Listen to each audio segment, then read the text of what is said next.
दर्शक बंधु ये बाली चालाण पाई निरीह जीवन जाउची आपण देखंतु गत काली 3टा बेले बाली हाइवा चढ़ी जिबारु तांकर मृत्यु होईची। आनंद जेना घर सालनिया विष्णुपुर अंचल जे आनंद जेना रास्ता यातायात करुवा समय एक बाली बोझेई गाड़ी चढ़ी जाइतिला जहा फल घटनास्थल आनंद गुरुतर हो जाइतिले। परवर्ती मुहूर्त स्थानीय चिकित्सालय को निया जाइतिला किंतु सेठारे डाक्टर तांको मृत्यु घोषणा करछन। आनंदकर दुईटी पुओ थिया बेले रास्तार शव रखी मृत शरीर रास्तार रखी परिवार लोके ग्रामवासी न्याय भिक्षा करुचंती प्रशासन को।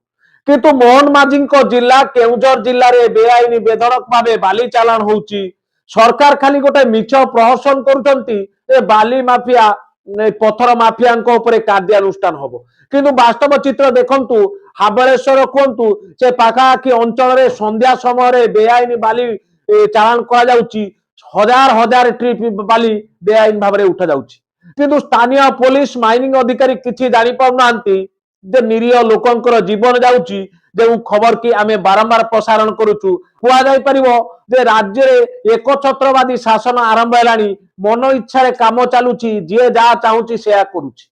कोनोसी बालीघाट बैतरणी नदी रे चली पारिबनी। सरकार या उपरे प्रतिबंधक लगांतु। निरीह जीवन बारंबार जाउची अनेक जीवन गलानी किंतु सरकार केमिति बुझी पाउनांती सरकार केमिति जानी पाउनांती आ कोन कले सरकार जानी परिबे जे बेआईन बाली चालाण होउची। समस्त प्रमाण सरकार को दिया जाउची।